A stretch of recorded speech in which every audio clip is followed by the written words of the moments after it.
Okay, so you're saying another way for us to go down this list is times 3 plus 1. Mm-hmm. So 3 plus 1 is 4. 4 times 3 is 12 plus 1. We get 13. 13 times 3 plus 1 is 40. So for the nth sum,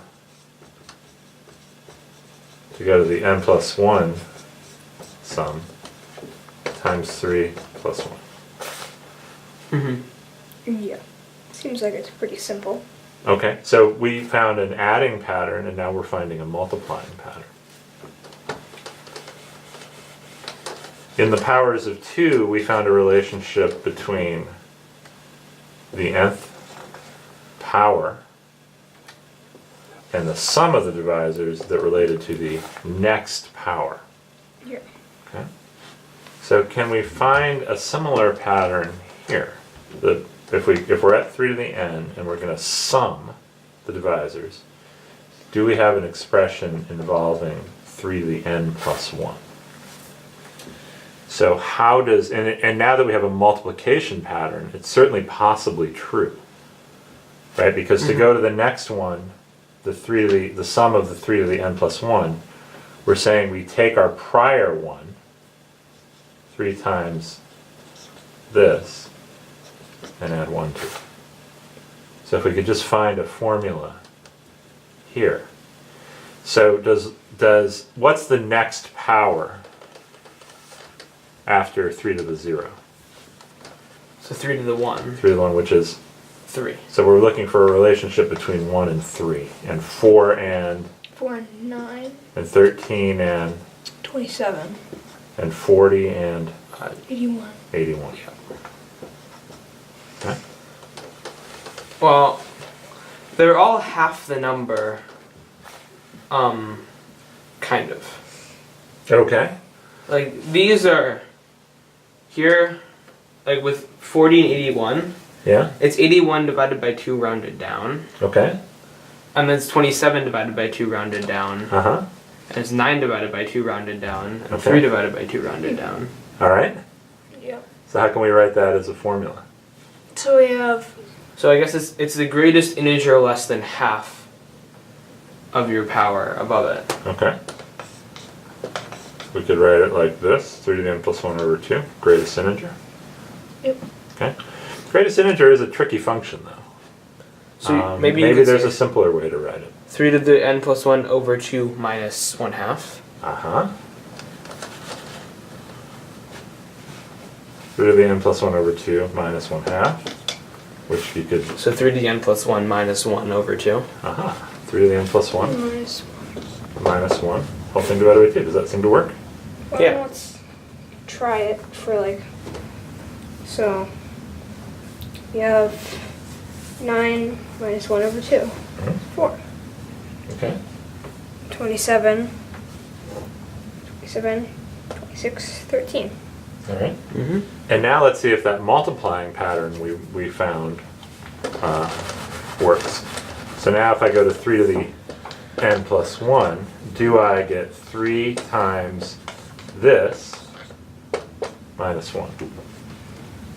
So in other words, we're hoping to find 3 to the n plus 2 minus 1 over 2, right? That's what we Yeah. think the formula is. Is that the same as 3 times 3 to the n plus 1 minus 1 over 2 minus 1? Well, if you multiply the 3 through, so you get 3 to the n plus 2. All right, we do get our 3 to the n plus 2 And then you get a minus 3 halves. minus 3.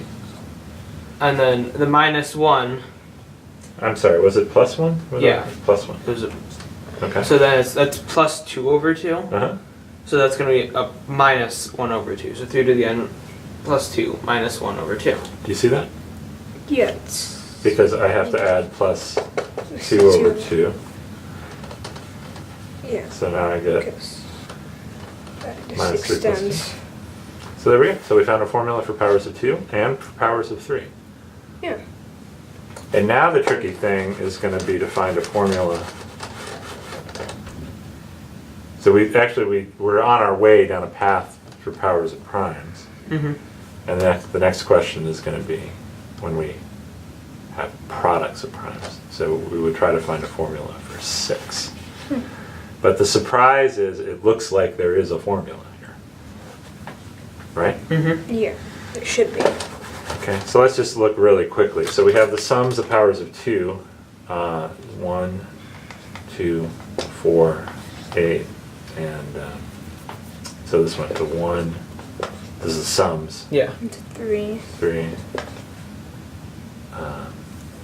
7, 15. Powers of 3 went 1, 3. 3, 9, 27, and this went 1, 4, 2. 13, 27 plus 1 over 2, 40. Now let's see if we can find a relationship to powers of 6. Okay. So 6 to the 1 is 1. 6. Sums of 6, I think it was 12. 12, yeah. 12, and 36 is probably going to be the only one we can do. 91. So we get 1 and 36. Is it 91? Yeah, I think so. 1 and 36, 2 and 18. 2 and 18, 3 and 12. 4 3 and and 9. 12, 4 and 9, So and 10. 6. Yeah. Yeah. So 10. I guess this is a 30 here. That goes to 30 here. So 66. So 66. 85. 10. So we get 10 plus 36, let's call that 46. That's 30. 18 and 12 is 30. 40. And then 15. 91, yeah. Wait.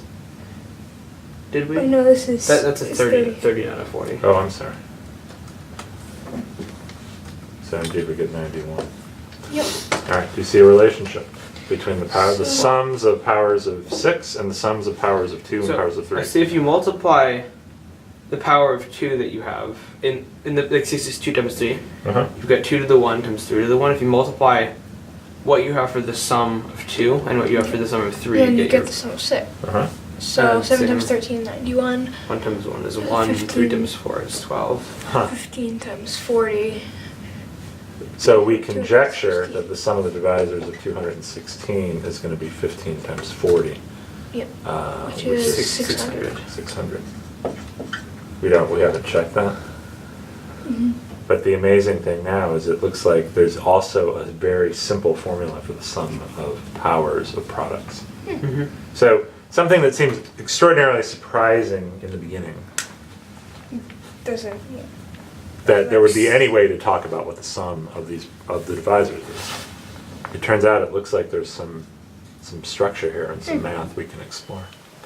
Okay, and now I'm going to show you something fun I did last night when we were watching the Simpsons movie. Okay?